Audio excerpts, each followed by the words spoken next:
전북 인구가 대기업이 들어선 서산, 당진 등 충남으로 해마다 6천 명 이상 빠져나가고 있습니다. 전라도의 인구가 감소하는 상황에서 일부 시군에선 오히려 인구가 늘어나 지방선거를 앞둔 위장전입이 의심되고 있습니다. 경부축 중심의 국토발전축을 호남과 강원, 충청을 잇는 동서-강호축으로 전환할 것을 전라도가 제안하고 나섰습니다. 군산의 구도심이 도시재생지역으로 선정되자 부동산 시장이 들썩거리고 있습니다. 여러분 안녕하십니까? JTBC 8시 뉴스입니다. 설 연휴 마지막 날인 오늘 터미널과 역에는 귀성객을 떠나보내는 가족들의 아쉬운 인사가 이어졌습니다. 고속도로는 원활한 흐름을 보여 막바지 귀경길에 큰 정체는 없겠습니다. 주혜인 기자가 전해드립니다. 기차역 안이 다시 일상으로 돌아가는 귀성객들로 북적입니다. 저마다 손에는 고향의 정이 듬뿍 담긴 보따리가 들려 있습니다. 헤어짐이 아쉬운 부모님은 서울로 떠나는 딸을 꼭 안아주고 기차가 떠나갈 때까지 창문 너머로 연신 손을 흔들어 봅니다. 항상 즐겁고 좋은 명절에 이렇게 가족들 오랜만에 만나가지고 보내는 것이 너무 섭섭하고 한편으로 반갑기도 하고 좋습니다. 버스가 도착하고 떠날 시간이 다가오자 귀경객들의 발걸음은 더욱 무거워집니다. 아들을 배웅 나온 아버지. 짧은 연휴를 보내고 다시 일터로 돌아가야 하는 맏아들을 생각하자 눈시울이 붉어집니다. 군대 제대하고 지금 1년 됐거든요. 객실 생활한 지. 그래도 큰 놈이라 마음이 아파요. 이렇게 보내기가. 아드님께 한 말씀만 해주세요. 사랑한다. 어제 귀경 차량 대부분이 수도권으로 들어가면서 연휴 마지막인 오늘 고속도로는 비교적 원활한 흐름을 보였습니다. 요금소를 기준으로 승용차를 이용하면 전주에서 서울까지는 3시간 반가량이 걸리겠습니다. 서해안 고속도로를 탈 경우 동군산에서 서울까지는 2시간 40분가량이 걸릴 것으로 보입니다. 오늘 밤과 새벽에도 귀경길은 큰 정체 없이 수월하겠습니다. JTBC 뉴스 주혜인입니다.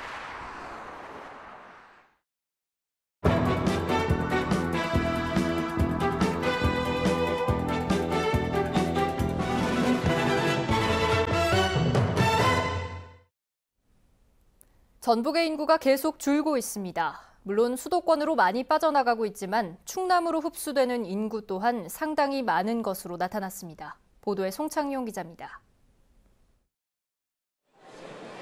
지난해 전북으로 거주지를 옮긴 다른 시도 주민은 6만 5천 명입니다. 반면 전북에서는 이보다 7천 명 많은 7만 2천 명이 빠져나갔습니다. 전출지를 살펴보면 경기가 가장 많았고 서울이 그 뒤를 이었습니다. 세 번째는 바로 충남이었습니다. 2015년과 2016년도 마찬가지였습니다. 해마다 6천 명 이상이 충남으로 빠져나가고 있습니다. 이처럼 많은 전북도민이 충남으로 옮겨가는 것은 일자리 때문입니다.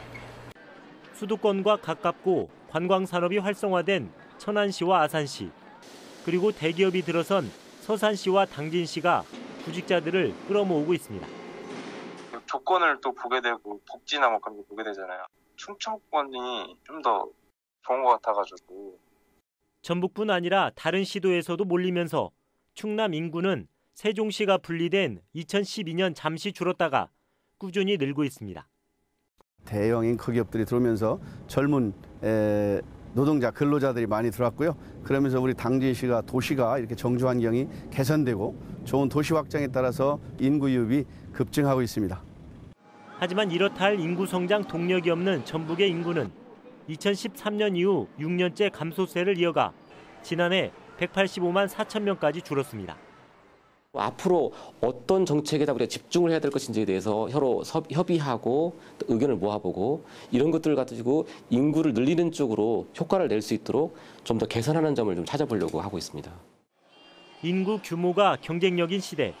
그러나 전북은 성장 동력을 찾지 못하면서 인구 유출의 늪에서 벗어나지 못하고 있습니다. JTBC 뉴스 송창용입니다. 이처럼 인구가 계속 줄고 있는데 지난해 말 일부 시군에서는 이상한 현상이 나타났습니다. 계속 줄기만 하던 인구가 갑자기 크게 늘어난 겁니다. 이어서 오정현 기자의 보도입니다. 전북의 다른 시군과 마찬가지로 고창의 인구도 감소세가 이어지고 있습니다. 그런데 지난해 12월 이상한 일이 발생합니다. 한 달 만에 인구가 무려 2,100여 명이나 늘어 6만 명을 돌파한 겁니다. 연초에 계획이 내려보내고요. 중간중간 한 번씩 체크를 하죠. 그런데 이제 인구 증가가 않다가 연말에 이제 나타난 것 같아요. 임실과 순창, 익산도 마찬가지입니다. 연말 갑자기 인구가 늘어나 임실은 3만 명을 회복했고 익산은 30만 명을 다시 넘어섰습니다. 출산 장려책과 일자리 만들기 등 시군의 인구 늘리기 정책이 일부 효과를 본 것도 있지만 대부분 주소 옮기기의 결과입니다. 전주 등에 주소를 두고 출퇴근하는 미전입자를 집중 발굴해 해당 시군으로 주소를 옮기도록 하는 겁니다. 실제로 65만 1000명 안팎을 유지하던 전주시 인구는 지난해 12월 갑자기 2,000명 가까이 줄어 64만 8,000명대로 떨어졌습니다. 3만 명 안 무너지려고 노력을 많이 하죠. 저희가 과를 하나 추리한다고 도에서 이야기했거든요. 해마다 연말이면 비슷한 현상이 나타납니다. 이번에는 여기에 선거 상황까지 겹쳤습니다. 인구가 줄지 않고 늘기도 한다는 점은 현 단체장의 큰 업적이 됩니다. 지난해 말 인구가 크게 늘어난 고창과 임실, 순창, 익산의 시장과 군수는 모두 재선에 도전하고 있습니다. 특히나 이제 선거를 앞두고 이런 문제가 좀 심각하게 제기되면서 인구 정책이 왜곡되는 이런 현상들이 갈수록 좀 심화되고 있다고 이렇게 봐야 될 것 같습니다. 그러나 이 같은 인구 늘리기는 전입자들이 다시 주소를 옮겨가기 때문에 반짝 효과에 그칠 수밖에 없습니다. 더구나 실제 거주하지 않으면서 주소만 옮기는 이 같은 위장 전입은 엄연히 주민등록법 위반입니다. 근본적인 해결책을 찾지 않고 계속 임시 방편에만 매달리는 시군. 인구 늘리기는 불가능한 얘기일 수밖에 없습니다. JTB 뉴스 오정현입니다. 군산시가 구도심 도시재생 사업에 5년 동안 250억 원을 투입하기로 했는데요. 하지만 부동산 시장이 벌써부터 들썩거리면서 사업 추진에 걸림돌이 되지 않을까 우려가 나오고 있습니다. 김진형 기자입니다. 수산물 가공시설 등 낡은 건물이 다닥다닥 붙어있는 군산 내양입니다. 건물마다 칠이 벗겨져 있고 벽에는 커다란 구멍이 뚫려 있습니다. 1980년대 이후 침체를 겪어온 내항을 시작으로 중앙동 일대가 국토부의 도시재생사업지역으로 선정되면서 전환기를 맞게 됐습니다. 군산시는 2022년까지 250억 원을 투입해 체류형 숙박시설을 만들고 관광객에게 볼거리를 제공하는 등 활기를 불어넣을 계획입니다. 그러나 개발 기대 심리에 이 지역의 부동산 가격이 들썩거리고 있습니다. 일부 토지 가격은 2배가량 껑충 뛰고 건물주들은 시장에 내놓은 매물을 다시 걷어들이고 있습니다. 시장에 대충 나와 있는 거 보면 뭐 400짜리도 나와 있고 뭐 500도 나와 있는데 원래는 그냥 평당 200 이하로 봐야죠. 사업이 시작조차 되지 않았는데도 부동산 가격이 눈에 띄게 오르면서 도시재생 사업에 걸림돌이 되지 않을까 우려가 나오고 있습니다. 국토부는 토지 매입에 쓸 수 있는 돈을 전체 예산의 30%인 75억 원으로 제한하고 있습니다. 결국 부동산 가격이 뛰면 필요한 부지를 확보할 수 없게 됩니다. 토지거래 허가 구역을 지정하거나 지구단위 계획 구역 수립 등 재생사업 계획을 홍보하여 부동산 투기를 억제하고 구도심에 생기를 불어넣을 도시재생사업이 계획대로 추진되기 위해서는 부동산 시장 안정이 관건으로 떠오르고 있습니다. JTB 뉴스 김진영입니다.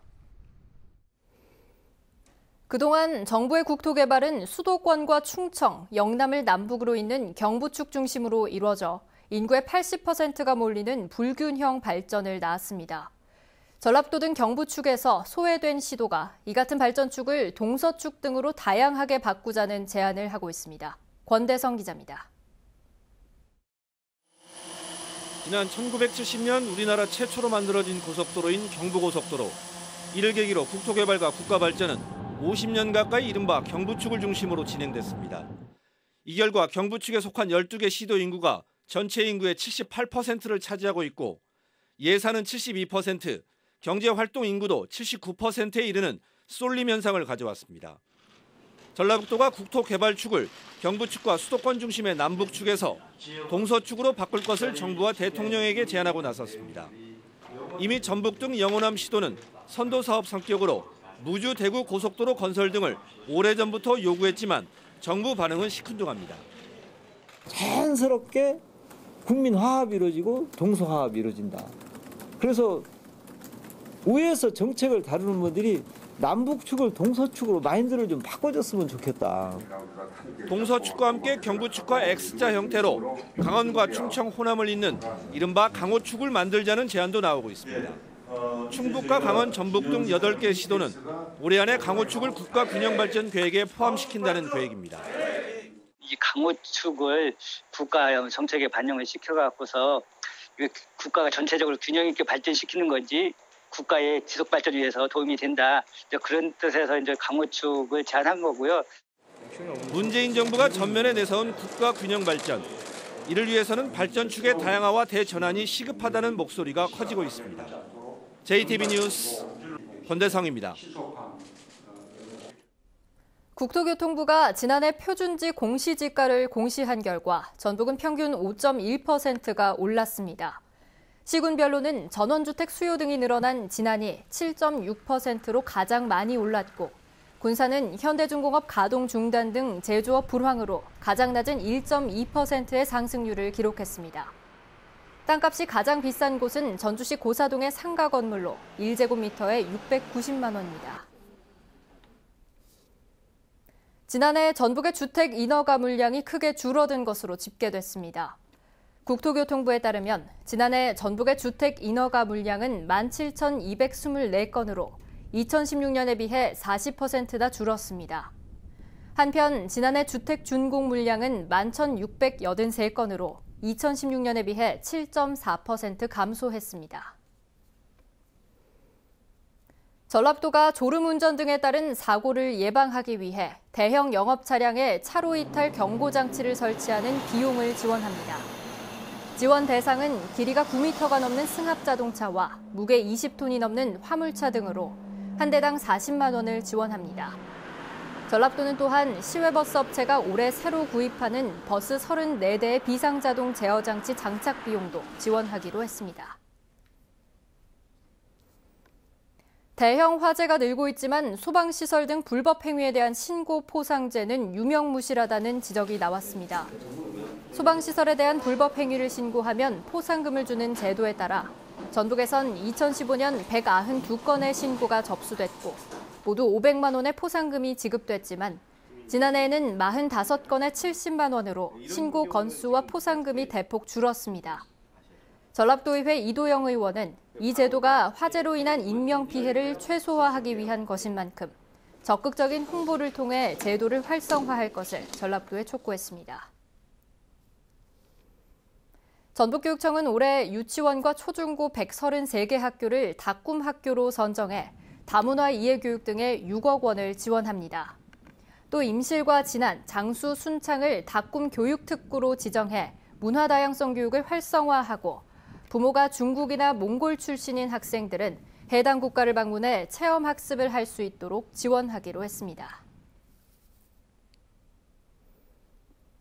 설 연휴 마지막 날인 오늘 낮 기온은 영상 9도까지 올라갔고 남원에는 건조주의보가 내려졌습니다.